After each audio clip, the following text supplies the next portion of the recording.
거룩하신 우리 하나님, 안식일을 우리에게 주시고 이 아름다운 날 살아계신 하나님 앞에 우리의 진심을 모아 우리 하나님께 예배할 수 있도록 은혜를 주시니 감사합니다. 분주하고 혼란한 세상 가운데서도 살아계신 우리 하나님이 우리에게 계시기에 오늘 우리 하나님 앞에 예배할 때 우리의 심령 속에 설레임과 감격과 감동이 있도록 도와주시옵소서. 우리 하나님께서 오늘 말씀하실 때에 그 말씀이 우리의 인생을 붙잡아주는 능력의 말씀이 되게 하시고 우리가 매 순간 의지하고 붙들어야 할 우리의 삶의 좌표가 되게 하여 주시옵소서. 오늘 우리 모두가 하나님 앞에 예배 드릴 때에 거룩한 성령의 감화와 감동을 통하여 우리 하나님 앞에 성령의 인도하심을 따라 진리에 기초하여 예배하는 저희들 모두 되게 하옵소서. 우리 주 예수님 이름으로 간절히 기도하옵나이다. 아멘.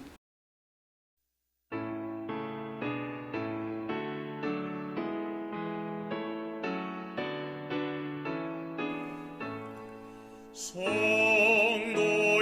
찬양해 할렐루야 아멘. 대왕께 찬양해 할렐루야 아멘. 수보좌 앞에서 다 마음을 아파요 찬양해 할렐루야 아멘. 머리를 들어라 할렐루야 아멘. 은혜가 충만해 할렐루야 아멘.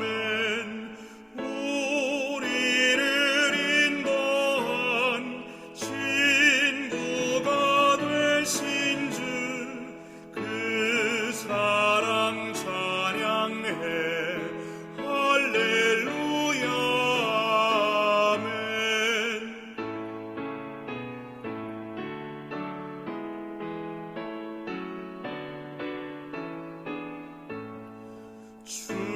주님을 찬양해 할렐루야 아멘. 생명을 주셨네 할렐루야 아멘. 찬란한 집에서 주 함께 살면서 영원히 찬양해 할렐루야 아멘.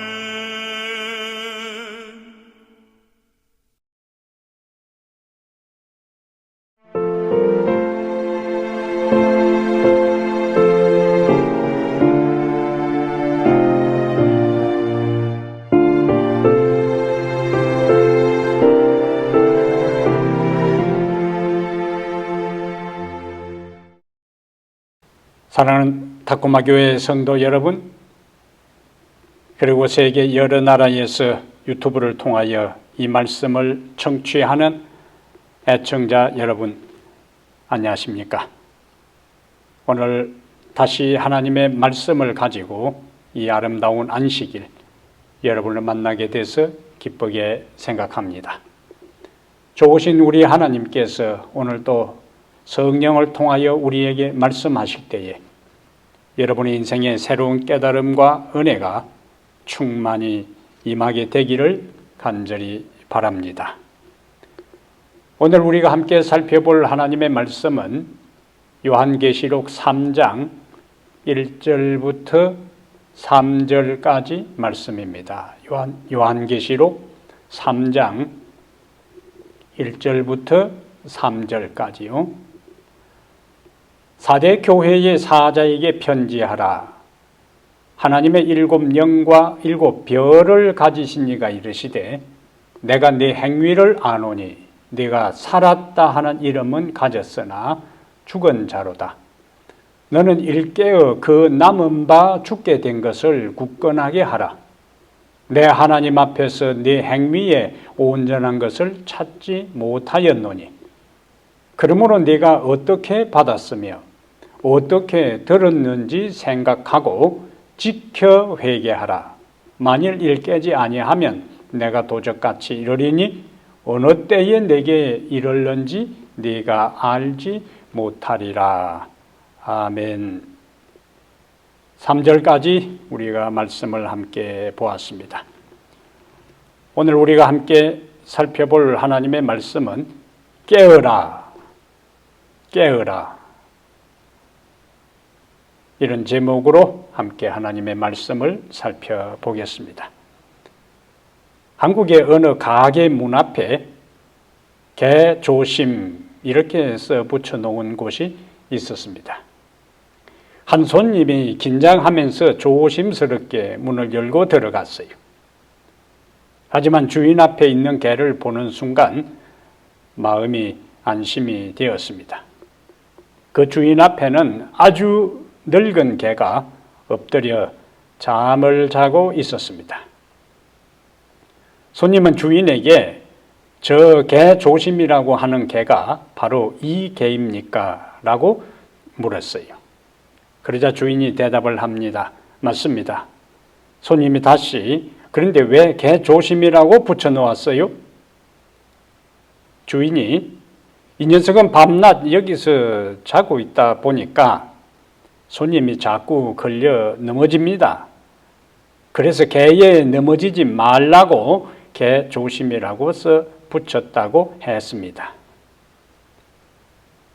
여러분, 개는 도둑을 지켜야 하고 주인이 오면 꼬리를 흔들면서 반기고 해야지 이렇게 시도 때도 없이 잠만 자면 천덕꾸러기 개가 되고 마는 것입니다.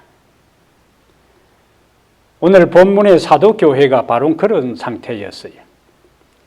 4대 도시는 한때 고대 왕국 중에 하나였던 리디아 왕국의 수도였습니다.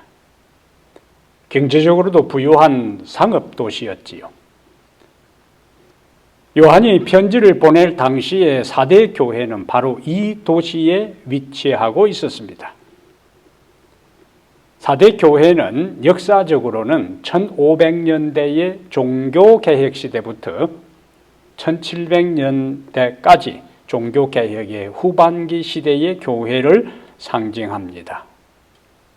이 시기는 그리스도의 기대를 저버린 침체와 분쟁의 시기였어요. 그러면 4대 교회의 행위를 아시는 주님께서 4대 교회의 상태를 어떻게 진단하시는가? 그리고 4대 교회를 살리기 위한 주님의 처방은 무엇인가? 그리고 그 처방을 따르지 않을 때 어떻게 되는지를 오늘 본문을 통해서 살펴보겠습니다. 첫 번째, 4대 교회에 대한 주님의 진단 1절입니다. 4대 교회 사자에게 편지하라. 하나님의 7영과 7별을 가지신 이가 이르시되, 자, 진단을 합니다. 내가 네 행위를 아노니 네가 살았다 하는 이름은 가졌으나 죽은 자로다. 주님의 진단이 어떻게 나타났습니까? 살았다 하는 이름은 가졌으나 죽은 자다. 이것이 4대 교회를 진찰한 주님의 진단이었어요. 4대 교회의 영적 상태라는 말씀이지요. 4대 도시는 인류 최초로 금화를 제조한 곳이고 또 주사위와 공기놀이를 만든 곳으로 전해집니다. 금화는 금으로 만든 돈입니다. 금화를 제조한 곳이고 주사위와 공기놀이를 만든 곳으로 전해져 내려오고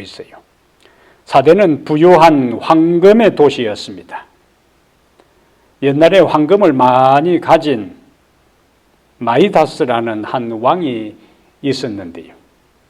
그는 황금을 많이 가진 엄청난 거부였지만은 더 많은 황금을 원하여 그리스 신 중에 술의 신인 디오니소스에게 자신의 손이 만지는 모든 것들이 황금이 되도록 요청을 합니다. 늘 술에 취해 있는 디오니소스는 술신이니까 항상 술에 취해 있는 거예요. 이 디오니소스는 마이다스 왕의 요청에 따라 술김에 소원을 들어줍니다.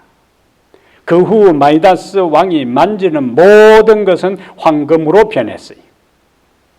주변에 꽃을 만지면 꽃이 황금꽃이 되고 나무를 만지면 황금나무가 되고 주변에 손이 타치되는 모든 것이 다 황금으로 변했다는 이야기. 그것은 비극의 시작이었습니다. 이제 때가 되어서 음식물을 먹기 위해서 포크를 들고 음식을 먹으려고 하는데 그 순간 즉시 그 모든 음식이 금으로 변해버려 먹을 수가 없게 된 겁니다. 심지어 그의 사랑하는 딸마저도 그의 손이 닿는 순간 금으로 변해버렸어요. 탐욕이 만든 비극이었습니다. 바로 이 마이다스 손이 닿는 곳마다 황금으로 바뀌었다는 이 전설이 생겨난 곳도 어딘가 이 사대였습니다. 그 후에 어떻게 되었는가 하는 스토리는 오늘 다 할 시간이 없습니다. 그만큼 사대 사람들은 물질적 풍요에 집착했어요. 그리고 이 도시에는 위대한 어머니라고 불리는 키벨레라는 여신의 신전도 있었습니다. 바로 이 도시에 사대 교회가 있었어요.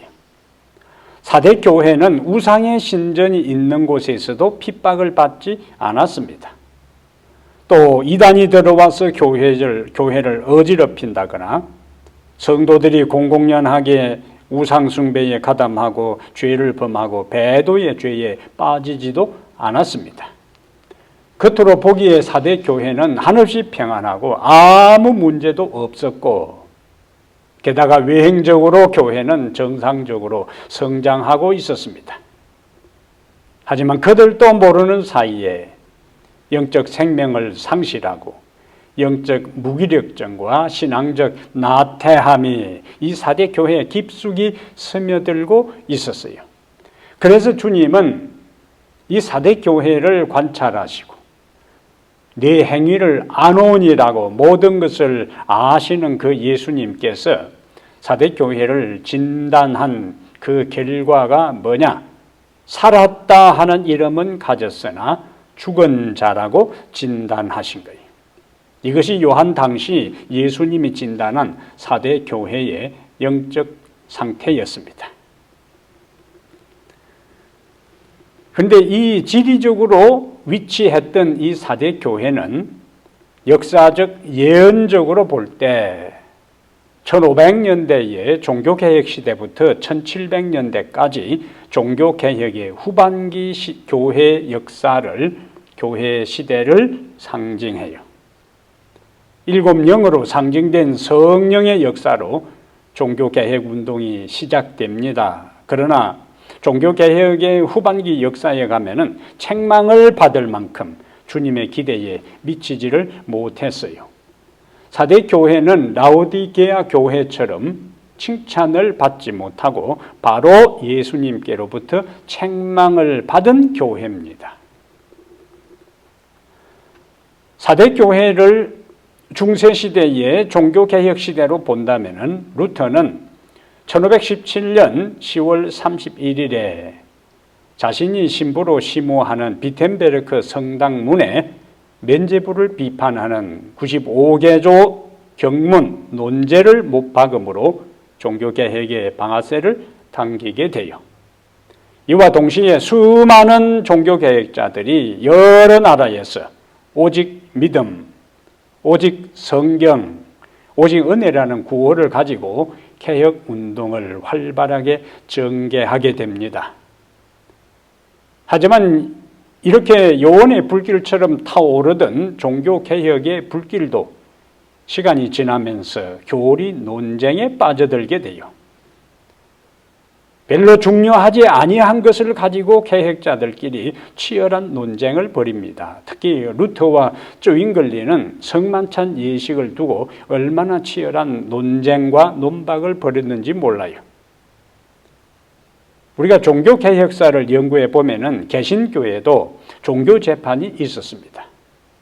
우리가 잘 아는 프랑스 출신 후에 스위스에 가서 종교개혁을 일으킨 칼뱅은 자신의 반대파들을 심지어 화형에 처했어요.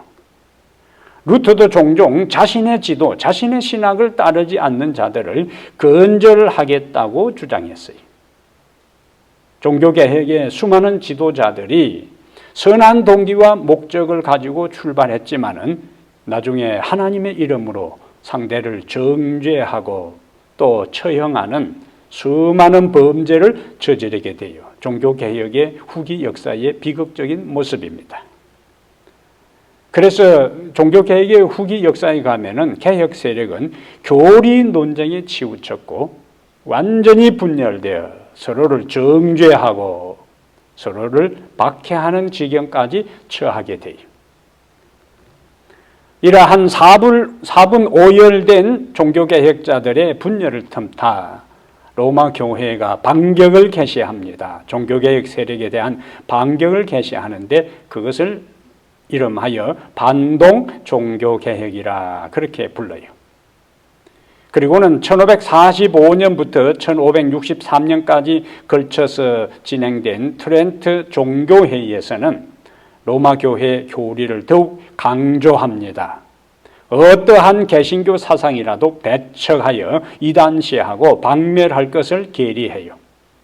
그리고 교황권의 주장에는 아무 잘못이 없음을 다시 대내외 천명합니다. 그 교리 중에서 면죄부 제도든지 연옥교리, 또 화채설, 유물숭배 등을 모두 인정하고 그대로 준수하기로 계리를 합니다. 이러한 트렌트 종교회의의 계리를 행동으로 실천한 집단이 바로 유명한 예수회, 제수잇 교단이 돼요. 이 예수회는 1534년 스페인의 퇴역 장교인 이그나티우스 로욜라라 하는 이 장교가 자기 나름대로 회심을 경험하고 설립한 것인데 복종, 청빈, 숭계를 서약하고 교육과 외방 선교를 목표로 하여 로마 교회의 명예회복과 세력 확장을 위하는 중심 수도회로 등장하게 됩니다. 그리고 그들은 로마 교회의 명예회복과 세력 확장을 위해 수단과 방법을 가르지 않았어요. 이때에 그 반격에 개신교회들은 종교개혁자들은 제대로 대응을 하지 못하고 영적인 활력을 상실하고 침체와 안일에 빠지게 됩니다. 그리고 18세기까지도 세계 선교회는 착수조차 하지 못하고 내분을 겪게 돼요. 바로 이들의 모습이 예수님께서 진단한 살았다 하는 이름은 가졌으나 죽은 자라 하는 이 표현이 중세 종교개혁자들과 그 후반기 개신교회의 적나라한 상태 주소였습니다. 그러면 예수님께서 내가 네 행위를 아노니 네가 살았다 하는 이름은 가졌으나 죽은 자로다라는 이 진단은 요한이 이 편지를 보낼 때에 지리적으로 위치했던 사도교회만을 위한 기별인가? 그리고 역사적 예언적으로 중세 종교개혁 시대의 교회의 모습만을 의미하는가? 아니라는 말씀입니다. 네가 살았다 하는 이름은 가졌으나 죽은 자로다라는 이 진단은 바로 오늘 이 시대를 살아가는 여러분과 나의 모습인 것입니다. 주님은 오늘 우리의 모습을 어떻게 진단하실까요? 모든 것을 아시는 그분께서 정확하게 우리의 모습을 진단하신다면은 바로 사대 교회를 향하여 내가 네 행위를 아노니 네가 살았다 하는 이름은 가졌으나 죽은 자로다라는 진단이 요한 당시의 사대의 교회뿐만 아니라 역사적 예언적으로 중세시대 종교개혁시대의 교회뿐만 아니라 바로 오늘 이 시대 우리의 모습을 예수님께서 진단하는 것으로 받아들일 수밖에 없습니다. 우리의 신앙적 상태를 우리가 한번 살펴볼 필요가 있습니다. 나의 신앙의 현 주소, 나의 신앙의 모습, 태도, 정신, 생각들을 점검할 필요가 있어요. 함께 모여 예배하는 안식일이 기다려 지십니까? 아니면 시대적 상황을 핑계 삼아 오히려 교회에 나가지 않고 집에서 예배 드리는 것이 더 익숙해졌고 더 편해졌습니까? 우리는 물질적으로 풍요한 시대, 신앙적 박해가 없는 자유로운 세상에 살고 있습니다. 그러다 보니 하나님을 향한 열심과 간절함이 사라질 위험에 노출되어 있어요. 영적으로 무기력하고 무사안일주의에 빠질 수 있습니다. 사대의 교회를 향한 경고는 바로 오늘 이 시대 우리를 향한 책망이기도 한 것입니다. 또한 한편으로 우리는 외적으로 열심히 일하고 교회 출석에 열성을 내고 교회에서 나에게 맡겨준 일에 충실히 하면서도 영적 건강은 치명적인 상태에 있을 수 있습니다. 주님은 우리의 상태를 정확하게 진단하셔요. 2절 하단의 말씀처럼 네 행위에 온전한 것을 찾지 못한다고 하시면 어떻게 되겠습니까? 우리가 아무리 열심히 외행적으로 봉사하고 자선사업에 충실하고 나에게 주어진 책임에 최선을 다한다 할지라도 주님과의 관계가 없다면 주님의 말씀을 가까이 하는 것과 말씀을 암송하는 것과 주님 앞에 시간을 내어 엎드려 기도하는 시간이 없다면 그 나머지 모든 것은 하나님 앞에 아무 의미가 없습니다. 그것은 자기 의에 그치고 말아요. 주님은 우리의 열성과 헌신과 봉사를 통하여 우리의 모든 신앙을 평가하는 것이 아니라 먼저 생명 되시는 그분께, 포도나무 원줄기 되시는 그분께 우리가 연결되어 있느냐 여부를 가지고 우리가 산 자인지 죽은 자인지 죽어가고 있는지를 판단하시고 평가하시고 진단하는 것입니다. 살았다 하는 이름은 가졌으나 죽은 자가 아닌지 오늘 우리는 이 말씀을 통해 엄숙한 마음으로 진지한 마음으로 겸허한 마음으로 우리 자신의 현 상태가 어떠한 상태에 있는지 살펴보고 성찰하고 되돌아볼 필요가 있습니다. 이렇게 우리의 상태를 하나님께서 잘 아시는 그분이 실수하실 수 없는 그분이 우리의 삶과 우리의 과거와 우리의 생각과 우리의 모든 인격과 가치관과 사상을 다 아시는 그분이 이렇게 진단을 내렸다면 주님은 진단만 하시고 끝나시는 분이 아니라 이제는 어떻게 살았다 하는 이름은 가졌으나 죽은 자 상태에서 다시 살아날 수 있는가, 회복될 수 있는가, 주님의 처방이 뒤따릅니다. 2절에 보면은 너는 일깨어 그 남은 바 죽게 된 것을 굳건하게 하라.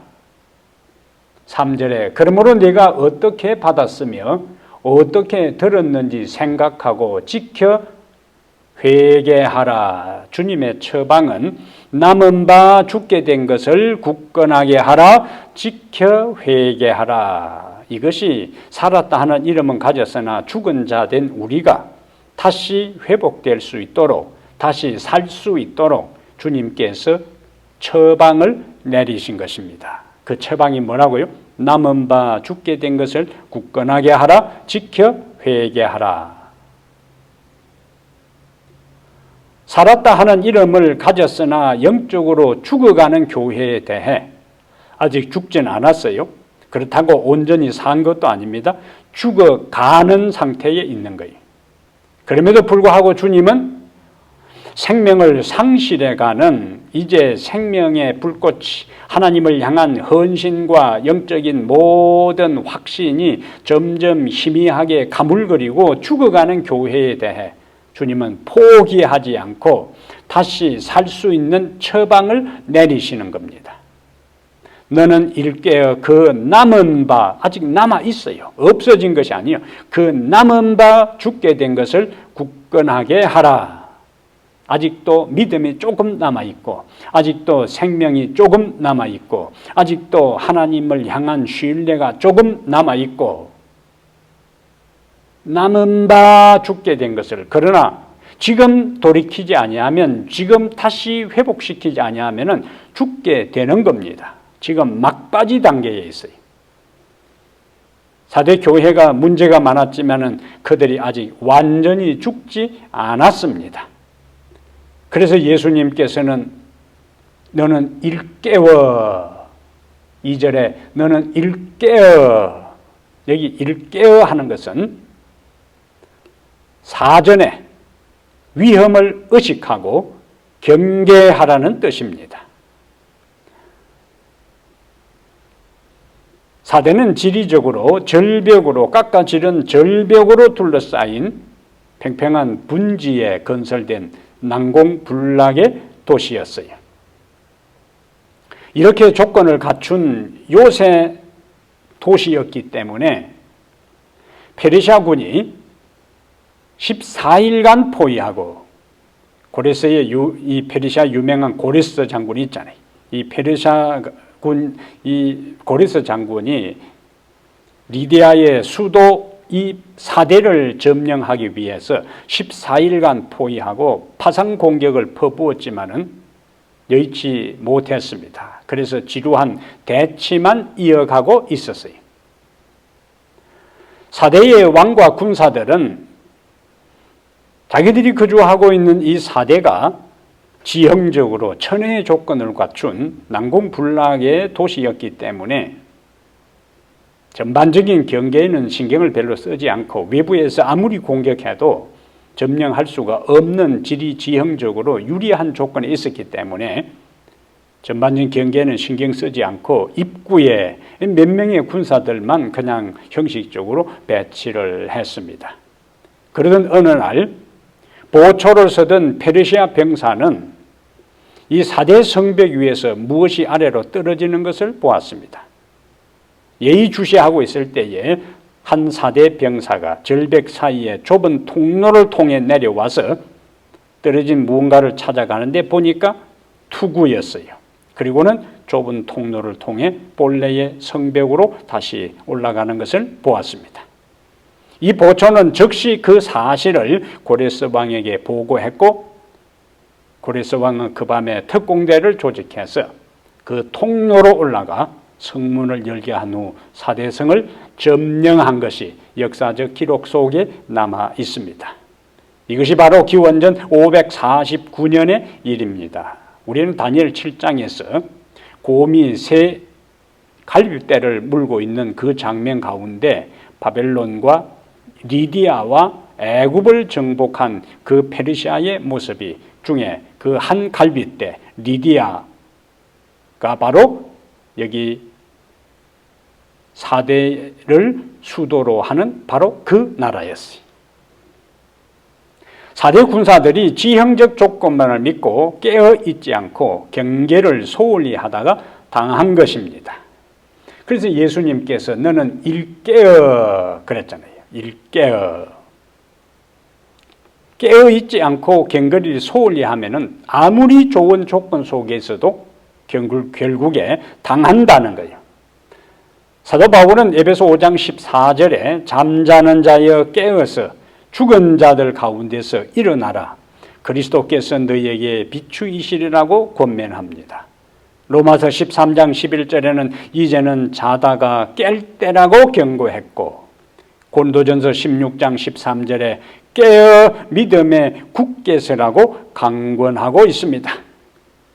사대 교회가 다시 회복될 깨어날, 살아날, 소생할 희망이 없었으면 예수님은 깨어라고 말씀하지 않으셨을 것입니다. 비록 거의 죽게 된 것 같았지만은 각성하면 영적으로 다시 소생할 수 있는 가능성이 있었기 때문에 깨어라고, 굳건하라고, 회개하라고 주님이 말씀하신 거예요. 주님이 우리에게 이런 말씀을 하실 때는 아직은 희망이 있는 것입니다. 주님이 회개하라고 말씀하시고 주님이 깨어라고 말씀하시면 아직도 가망성이 있는 거예요.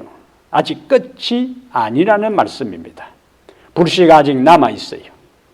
모닥불에 아직 불씨가 남아있을 때에 나무를 공급하고 불어주면 다시 불길이 타오릅니다. 등잔불이 가물가물하다가도 기름이 공급되면 밝게 빛을 발하게 돼요. 그러나 희미해지는 등불을 빨리 손쓰지 아니하면 꺼져버립니다. 기름을 붓든지 심지를 돋우든지 하지 아니하면 꺼져버린다는 말씀이. 혹시 우리의 삶이 빛이 가물거리는 모습이 아닌지 되돌아볼 필요가 있습니다. 다시 빛을 발해야 하고 영적 생명이 회복되어야 합니다. 경건의 모양에서 경건의 능력을 회복해야 된다는 말씀이, 하나님과의 관계를 회복하고 그분을 향한 사랑을 다시 회복해야 합니다. 그래서 주님께서 남은 바 죽게 된 것을 굳건하게 하라고 아직도 우리에게 희망이 있기 때문에 우리에게 말씀해 주고 있어요. 3절에 보면은 그러므로 네가 어떻게 받았으며 어떻게 들었는지 생각하고 지켜 회개하라. 그리스도께서는 우리에게 복음을 받았을 때의 믿음과 사랑과 헌신의 경험을 현재 새롭게 적용하여 영적 무기력에서 벗어나라고 우리에게 호소하고 있는 겁니다. 여기서 생각하고 하는 말은 염두에 두고 잊지 말고 기억하되 끊임없이 현재의 그 진리를 적용하라는 말씀이. 회개하라는 것은 즉시 내가 지금 이탈되었고 지금 내가 하나님의 말씀 안에 제대로 서 있지 못하고 지금 내가 하나님 말씀을 순종하지 않고 빗나간 상태에 있는 것을 깨달았다면 다시 정로로 하나님의 말씀의 자리로 돌아오라는 말씀이 회개하라는 말씀이, 현재 영적으로 죽어가는 상태에서 결정적으로 벗어나라는 명령이 됩니다. 바울은 디모데후서 3장 5절에 경건의 모양은 있으나 경건의 능력은 부인하는 자니 이 같은 자들에게서 네가 돌아서라. 경건의 모양은 있으나 경건의 능력은 부인하는 자니 이 같은 자들에게서 네가 돌아서라는 권면을 들을 때가 그래도 좋은 때입니다. 책망하는 설교가 귀에 들릴 때는 그래도 복이 있는 때입니다. 회개하지 않을 때 회개하라는 기별도 더 이상 들리지 않으면 모든 것이 끝나는 것입니다. 우리는 구약 성경에서 사울 왕의 이야기를 자주 듣습니다. 자주 읽습니다. 하나님께서 사울 왕이 빗나갈 때에, 아직 그에게 희망이 있을 때에 사무엘 선지자를 통해서 반복하여 메시지를 전했어요. 사무엘 선지자를 통해서 기별을 주셨다는 것은 아직도 기회가 있다는 거예요. 아직도 돌이킬 수 있는 기회가 있고 살 수 있는 기회가 있고 그가 회개하고 돌아오면 하나님이 받아주신다는 거예요. 그런데 사울은 사무엘의 반복적인 기별을 귀담아 듣지 않았습니다. 반응하지 않았습니다. 돌이키지 않았습니다. 회개하지 않았습니다. 그때에 하나님께서 더 이상 사울에게 말씀하지 않았어요. 블레셋과의 전쟁에서 자기를 경호하는 모든 주변의 병사들이 다 떠나버리고 블레셋군의 포위망이 점점 좁혀올 때에 그는 고립무원 신세가 되고 말았어요. 하나님은 더 이상 그에게 아무 말씀도 하지 않았습니다. 그래서 그는 하나님께서 그에게 아무 말씀도 하지 아니하니까 우리가 아는 대로 엔돌에 귀신 들린 여인을 찾아가잖아요. 그가 그곳에 가서 뭐라고 이야기합니까? 하나님께서 선지자로도 나에게 말씀하지 않고 꿈에서도 나에게 말씀하지 않고 이상으로도 말씀하지 않고 우림과 둠밈으로도 말씀하지 않는다고요. 하나님이 말씀하지 아니하면은 더 이상 그 인생에게는 희망이 없습니다. 그리고는 결국 그는 엔돌에 귀신 들린 여인을 찾아간 이후 돌아온 다음 블레셋과의 싸움에서 패하고 결국에 그는 길보아 산에서 자살로 그의 인생에 막을 내리잖아요. 저는 그 이야기를 읽을 때마다 두려운 마음이 듭니다. 하나님, 오늘 또 저에게 말씀하여 주시옵소서. 하나님의 음성이 아직도 제 귀에 들리고 아직도 제 마음을 울릴 때 제가 반응하게 해달라고 기도하는 것입니다. 하나님의 음성이 들리지 않고 하나님이 침묵하는 것은 우리의 인생의 모든 것이 끝난 비극적인 순간입니다. 오늘 우리가 하나님의 말씀을 함께 듣는 이 순간에 살았다 하는 이름은 가졌으나 죽은 자라는 이 예수님의 처방에 대하여 돌이키라고, 다시 정신을 차리라고, 다시 믿음을 회복하라고, 그 타협의 길에서 떠나라고 하는 하나님의 음성이 여러분의 가슴을 울린다면, 여러분의 귀에 쟁쟁이 들린다면, 내가 이렇게 살아서는 안 되겠다는 깨달음이 든다면, 내가 이 길을 계속 가서는 안 되겠다는 하나님의 세미한 음성이 들린다면 더 이상 타협하지 말고 더 이상 그 길로 가지 말고 하나님의 음성에 반응하여 돌아서시기를 바랍니다. 그것이 사는 길이요. 하나님의 음성이 아직도 들리고 있을 때, 회개하라는 말씀이 들리고 있을 때, 지켜 회개하라 깨으라고 말씀하신 음성이 귀에 쟁쟁이 울릴 때 돌아서시기를 바랍니다. 그리고 믿음을 다시 회복하게 되기를 바랍니다. 그렇지 않을 때 3절에 보면은 지켜 회개하라 만일 일 깨지 아니하면 내가 도둑같이 이르리니 어느 때에 내게 이르는지 네가 알지 못하리라. 마지막 세 번째는 주님의 경고입니다. 도적같이 말이라.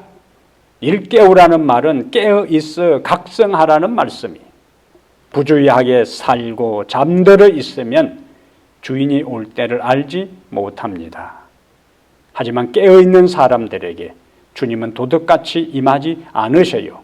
바울은 데살로니가전서 5장 4절에 형제들아 너희는 어둠에 있지 아니하며 그날이 도둑같이 너희에게 임하지 못하리니라고 말씀하고 있습니다.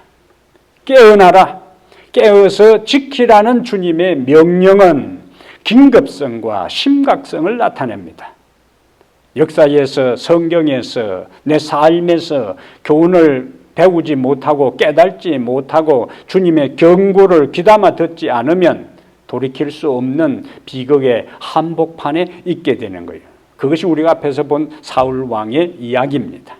게다가 앞에서 사대가 리디아의 수도 사대성에서 페르시아의 고레스에 점령당한 것을 살펴보았습니다. 그런데 그런 역사가 사대에 반복되었어요.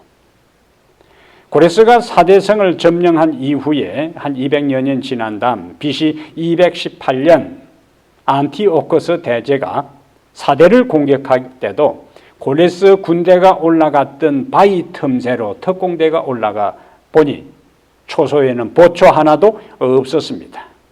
그리고 다시 사대는 안티오코스 에피파네스에 의해서 BC 218년에 점령당하고 맙니다. 사대는 깨어 지키지 않았기 때문에 천부의 혜택에도 불구하고 또 한 번 성이 함락되고 많은 치욕스러운 역사를 경험하게 돼요. 예수님은 누가복음 21장 34절에 너희는 스스로 조심하라. 그렇지 않으면 방탕함과 술 취함과 생활의 염려로 마음이 둔하여지고 뜻밖의 그날이 득과 같이 너희에게 임하리라 우리에게 경고해 주고 있어요. 누가복음 21장 36절에는 이러므로 너희는 장차 올 이 모든 일을 능히 피하고 인자 앞에 서도록 항상 기도하며 깨어 있으라. 아멘. 사랑하는 성도 여러분, 사대 교회를 찾아오신 주님은 7영과 7별을 가지신 분이셨어요. 그분은 우리를 다시 살릴 수 있는 능력, 회복시킬 수 있는 권능을 가지고 계십니다. 그분은 아직도 우리들 한 사람 한 사람을 포기하지 아니하시고 별처럼 붙들고 있어요. 그분이 우리를 붙들고 있는 한, 그분이 7영을 가지고 있는 한 우리는 희망이 있습니다. 우리가 할 일이 무엇입니까? 우리에게 아직도 기회를 주시고 깨으라고, 일깨우라고, 굳건하라고, 굳게 붙잡으라고 말씀하신 그분의 음성에 귀 기울여 영적으로 각성하고 다시 깨어나는 것입니다.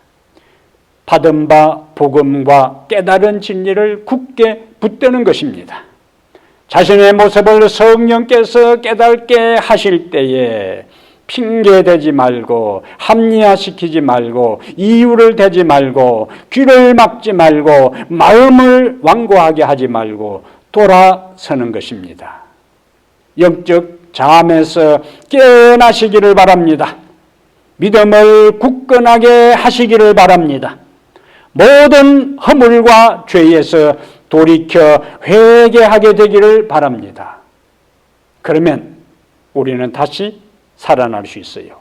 그러면 주님은 우리를 당신의 손에서 놓지 아니하고 붙들고 계시는 것입니다. 우리 모두가 깨어서 믿음을 굳게 하고 모든 허물과 죄에서 돌이켜 예수님께 다시 인정받고 새로운 생명 가운데 살아가는 성도들 되시기를 주의 이름으로 축복합니다.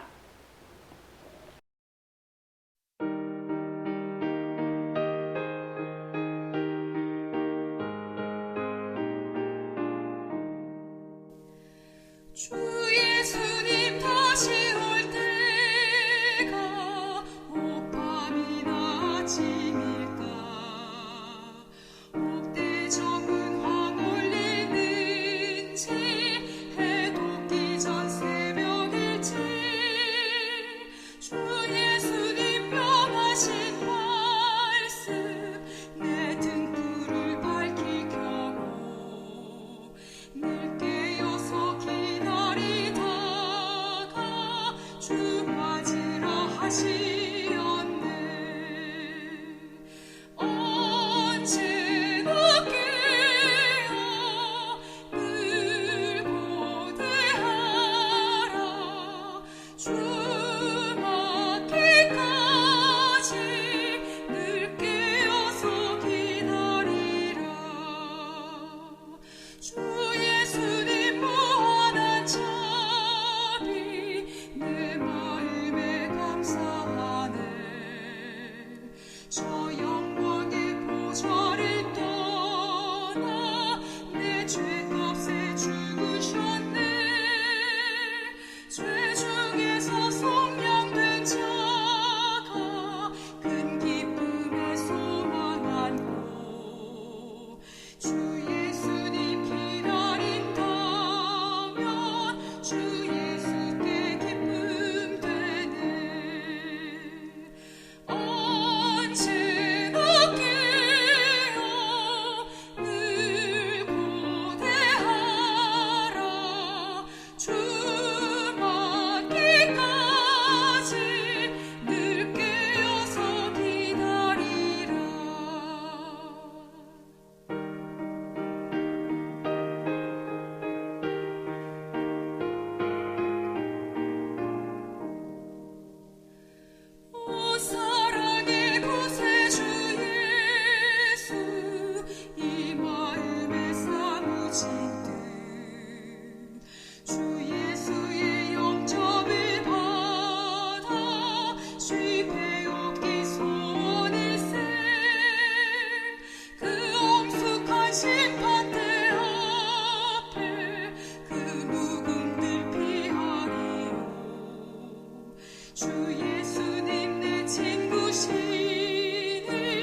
주 예수의 영접을 받아 주의 배옵기 선일세.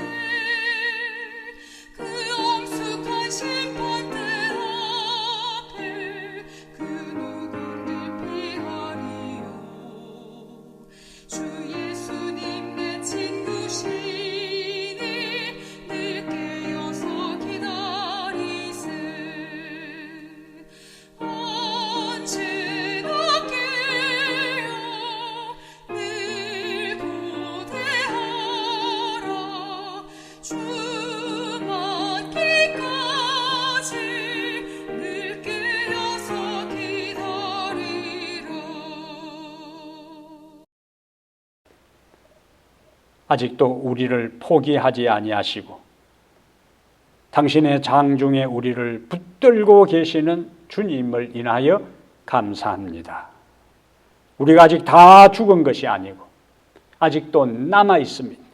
우리의 작은 믿음, 우리의 작은 소망, 우리의 작은 확신, 이 상태로 계속 있다가는 그 남은 바, 그 작은 것마저 다 소멸되고 없어지고 사라지고 꺼져버릴 것이기에 남은 바 그것을 굳게 하고 회복하고 챙기라는 주님의 음성에 귀 기울이기를 원합니다. 하나님, 우리에게 다시 임하여 주시옵소서. 예수님에게 함께 있는 7명 성령이시여 우리에게 오셔서 영적으로 깊은 무감각한 상태에 있고 영적인 무기력한 상태에 있고 영적인 소진 상태에 있는 우리를 회복시켜 주시옵소서. 예수님의 새로운 생명으로 충만하게 하여 주시옵소서. 이제는 죽어가는 자가 아니라 산 자로서 주님 앞에 서게 하여 주시옵소서. 우리 주 예수님 이름으로 기도하옵나이다. 아멘.